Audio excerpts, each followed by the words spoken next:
The right effort will bring us to right sati.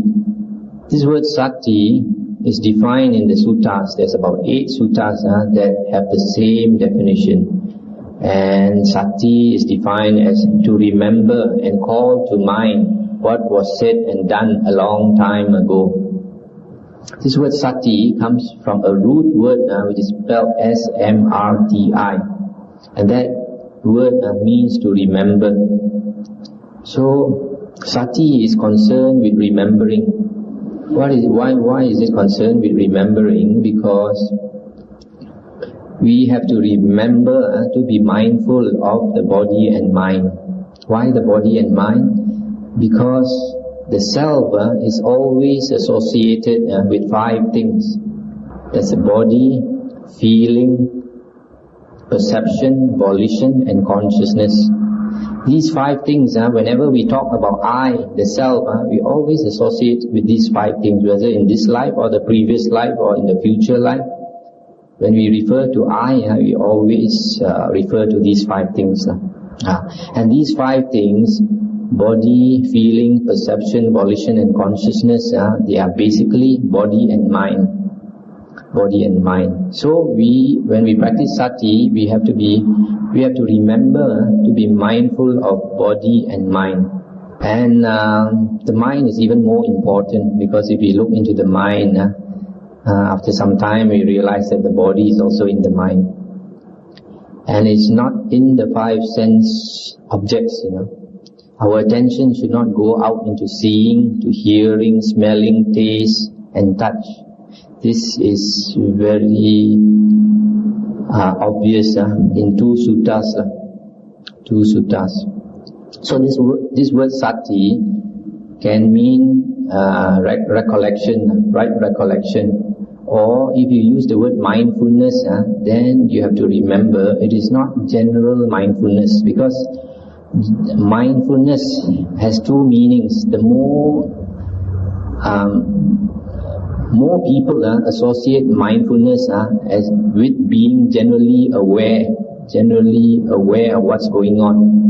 But if you are just aware of what's going on, that means you are aware of what's happening around you in the world of the 5 sense objects, and that is not concerned with the Buddha's mindfulness. The other meaning of mindfulness is to remember.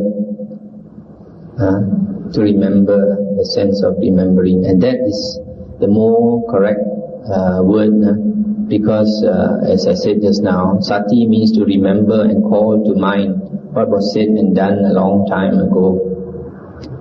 So, as I said just now, mindfulness is concerned only with the body and the mind, not the 5 sense objects, the external world. This is seen in 2 suttas very clearly. One is Samyutta Nikaya 35.199. There's a parable given of a tortoise and a jackal. One day the Buddha said a tortoise was walking by the bank of a river trying to look for some food, walking along and trying to look for some food. Suddenly he saw in the distance a jackal. Jackal is a kind of a fox-like animal coming in the distance, and that is an enemy of the tortoise, because it will eat the tortoise if it has a chance. So when the tortoise saw the jackal in the distance, he got so scared. Then he said, now I have to withdraw all my 4 limbs and my head. So he withdrew all the 4 limbs and the head into its shell and lay down very still. Then the jackal came up to this tortoise, and then he looked at this tortoise. And he thought to himself, if this tortoise, one of his limbs comes out, or the head comes out, I'm going to seize it and devour it and pull it out. And then he waited for the tortoise, but the tortoise was so scared, he dare not put out any limb, dare not put out his head. 1 hour passed, 2 hours passed, 3 hours passed, and the jackal got tired of waiting and the jackal left. So in the same way, the Buddha said these 5 things, the head and the 4 limbs, stand for the 5 sense organs, the seeing, hearing, smelling, taste and touch organs.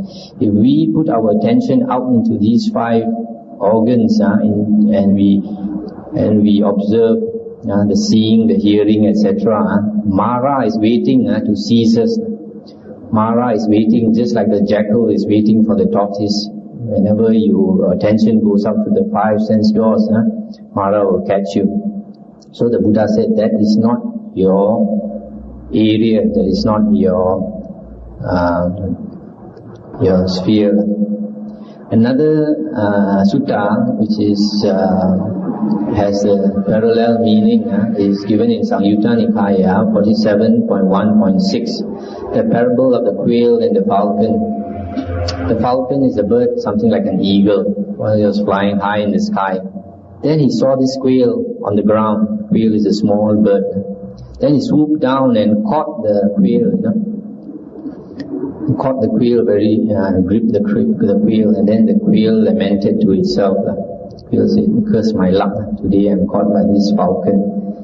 If I had not strayed away from my base, from my own area, this falcon would have been no match for me, no match for me at all." And when the falcon heard that, he was surprised. Then he asked the quail, "Where is your base? Where is your area?"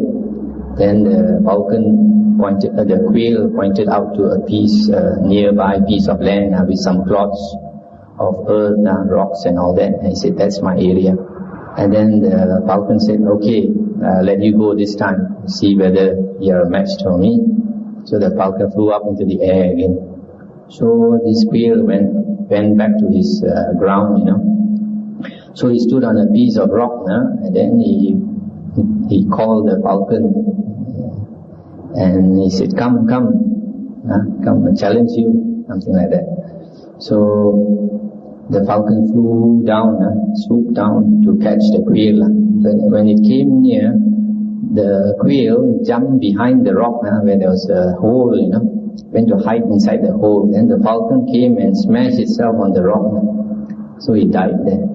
So in the same way, the Buddha said, if we stray out of our own area into the 5 sense doors, then the Mara, just like that falcon, will catch us. But if we keep within our perimeter, within our grounds, then Mara would not be able to catch us. And what is our grounds? The 4 objects of Satipatthana. These 4 objects of Satipatthana are also basically body and mind.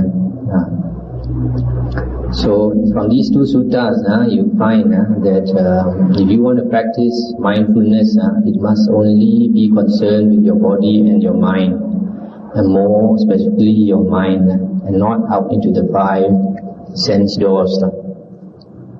Now in the Majjhima Nikaya 125, it is stated that when we practice Satipatthana, I would translate that as intense states of mindfulness, or intense states of recollection. The Buddha said we should not think thoughts connected with the body, feelings, mind and the Dhamma. We should not think thoughts connected with the body, mind, feelings and Dhamma. That means we just observe. We take an independent witness attitude, just like a witness, without putting our concepts. We just watch what's going on. And when we watch these 4 objects, we see how they arise and pass away due to conditions. And in one sutta, Samyutta Nikaya 52.1.4, it is stated that the practice of Satipatthana should be abandoned after you have attained. Should be abandoned, Why it should be abandoned? Because if you have attained Satipatthana, then it becomes part of you. In the Majjhima Nikaya number 44, it is stated that Satipatthana is the mark of Samadhi. It's the characteristic mark of Samadhi. Samadhi, as you know, refers to the jhanas. So when you attain the jhanas, Satipatthana becomes automatic. That is why Satipatthana is a characteristic mark of jhana. That is why jhana, Samadhi is so important. Yes, from here you can see Satipatthana and Samadhi, jhana, they are related. Because in one sutta, the Buddha said, a careless monk, when he practices satipatthana, his mind cannot become one-pointed, cannot become concentrated. But if he practices satipatthana correctly, that should lead him to one-pointedness of mind. That is why after he attains one-pointedness of mind, then satipatthana can be abandoned, because it becomes a characteristic mark of samadhi. Some people think that the jhanas are not useful states to practice. They think that when you attain jhana, there is no mindfulness. This is completely different from the suttas. In the suttas, in the description of the fourth jhana, it is stated that the fourth jhana is a state of complete purity of sati. In the state of the fourth jhana, sati is completely pure. In fact, these states of jhana are intense states of mindfulness. If you are not intensely mindful, you cannot enter these jhana states. And the fact that satipatthana is very much to do with the jhanas can be seen from a sutta, Samyutta Nikaya 47.3.8. The Venerable Anuruddha, the Arahant Anuruddha, is well known for his great psychic power of clairvoyance. It is stated in the suttas that Anuruddha could see the whole world system so clearly like in the palm of his hand. And somebody asked him, how did you get such great psychic power? And Anuruddha replied, it is due to satipatthana. Normally, psychic power has to do with jhanas, but here he is saying because of satipatthana that he has such great psychic power. So from here you can see satipatthana is not divorced from the jhanas, one-pointedness of mind. They have everything to do with the jhanas. Now that leads us to right concentration, because the practice of right mindfulness will end up in right concentration, and that is defined as one-pointedness of mind, or the four jhanas. What is this word jhana? Jhana is a word which literally means burning or incandescence, bright, And so a good translation for a state of jhana is a state of mental incandescence, because when a person attains jhana, the mind lights up. That is why those beings in the jhana planes, they are like a ball of light. Like a ball of light. There's a description how when Mahabrahma comes to visit Sakadeva Raja in the heavens of the 33, Sakadeva Raja, he sees from a long distance away a ball of light flying towards him, and they know that Mahabrahma is coming, so they stand in attention. And then when this ball of light in a short while comes in front of them, and then because this being Mahabrahma is with his psychic power, he changes into a shape of a young deva, and then he'll talk to Sakadeva Raja. And when he has finished talking to him, he'll go back to his state of a ball of light and fly away. So, these beings in the jhana plane, their state is a state of brightness. That is why a good translation of jhana is a state of mental incandescence. And why is it jhana is stressed in the Buddha's teachings? Because there is one sutta in the Anguttara Nikaya 4.41 where it is stated that the best condition for jnana dasana sometimes is translated as knowing and seeing, or insight knowledge. It is stated there that the best condition for insight knowledge or knowing and seeing is a mind that is bright, that is luminous, incandescent. So from there you can see why jhana is important in the Buddha's teachings. When you attain jhana, the mind lights up. And when the mind lights up, the hindrances are abandoned. That is why it is important. And certain suttas seem to imply that even when you come out of jhana, the hindrances are also not there, because for example, there's one sutta that says that when one attains the jhanas, then the hindrances are unconsciously restrained. You don't need to make an effort, they by itself restrained.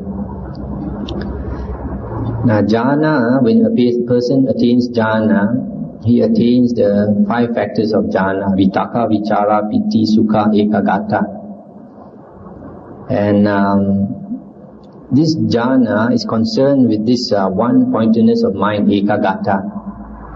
And there is a sutta which makes us understand what is this one-pointedness of mind. This is Samyutta Nikaya number 35.206. There's a parable of a hunter with 6 animals. The Buddha said, one day a hunter caught 6 animals. What are these 6 animals? An eagle, a monkey, a snake, a crocodile or alligator, a dog, and a hyena. Now after catching these 6 animals, the hunter roped them, tied them with a rope. And these 6 ropes, he tied the 6 ropes into a knot, and he let go these 6 animals. When he let these 6 animals go, what happens? They want to go to their natural ground, their natural home. The eagle will try to fly into the air. The monkey will try to climb up a tree. The snake will try to find a hole to hide itself. The alligator will try to go into the water. The dog will want to go into town to look for food. And the hyena wants to go up the hill. That's where he lives. So these 6 animals are pulling in 6 different directions. And at any one time, whichever animal is stronger, he will pull and the rest will have to follow him. After a while he becomes tired. Another one is stronger and he will pull and the others have to follow him. And similarly, one after the other, they are pulling in 6 different directions. And that is a simile for a normal mind. The normal mind jumps from object to object, because the 6 sense doors, the objects are pulling us in the 6 different directions. As you sit here listening to this Dhamma talk, perhaps you are trying to put your attention here. Suppose a car goes by and sounds the horn, and suddenly your attention is pulled there. Right? Or suddenly if a mosquito bites you, you get a sting and suddenly your attention goes there again. Or because you are sitting too long, you get an ache in your legs and suddenly attention goes there. So that is the normal state of mind where our attention is being pulled from object to object, changing. And the Buddha said that is not the way to control the mind. That is definitely not the way. So the Buddha said, just like if the hunter wants to control these 6 animals, what he has to do is to take all these 6 ropes tied to these 6 animals and tie them all around a stout pole or a stout post. And wherever these 6 animals try to go, they can only go round and round the pole, round and round the pole until they get tired, and then they will very quietly slide down or sit down, very docile beside the post or the pole. So in the same way, the Buddha said, to tame our mind, we must tie our attention, put our attention to one object, just like that stout pole. If it goes away, we pull it back again to that one object. It goes away, we pull it back again. Continually try to pull it back until the mind becomes tame. Because it is the nature of the mind to flit about through the 6 objects. And to tame the mind, you have to do the opposite. That is what the mind does not like to do. That is why cultivating jhana is difficult. It's not easy. And because it is not easy, a lot of people try to find some excuse for not cultivating jhana. They say you can do without jhana. But that is not the Buddha's teachings. In the Majjhima Nikaya 108, remember Ananda was asked, what type of meditation is praised by the Buddha? What type of meditation is not praised by the Buddha? And he said, the type of meditation where the 5 hindrances are abandoned is praised by the Buddha. The type of meditation where the 5 hindrances are not abandoned is not praised by the Buddha. And from there we can understand why we need to cultivate jhana, because the hindrances are abandoned. Now you notice in the Ariyan Eightfold Path that the last factor is jhana, perfect samadhi. And then there is a term called charana. One of the names of the Buddha is Vijja Charana Sampanno, one perfect or replete with conduct and knowledge. So this word charana, sometimes translated as conduct, sometimes as practice, is certain things that a monk has to cultivate along the holy path. Things like contentment, sila, guarding the six sense doors, moderation in eating, sati sampajanya, etc. And the last thing that he attains is also attainment of the four jhanas.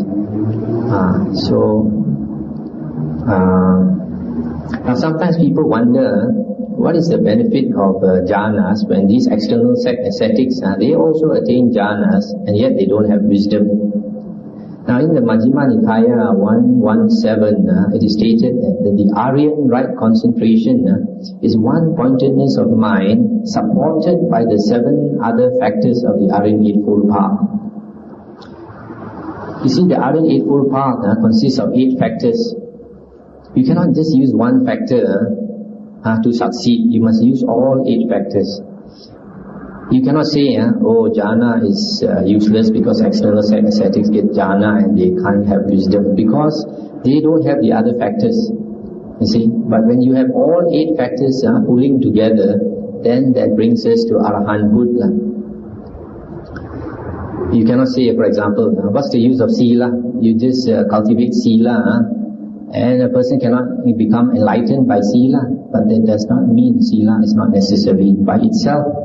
Sila cannot bring you enlightenment, but it is one of the factors in the Ariyan Eightfold Path. Without sila, you cannot go anywhere in the Ariyan Eightfold Path. You cannot succeed.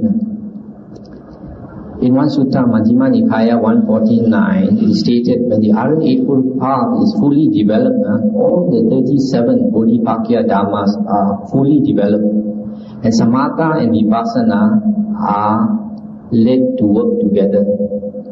You see, when the Ariyan Eightfold Path is developed, all 37 Bodhipakya Dhammas are fully developed. What are the 37 Bodhipakya Dhammas? The Ariyan Eightfold Path, the 7 Bojjhanga, the 5 Bala, the 5 Indriya, and then the 4 Satipatthana, the 4 right efforts, etc.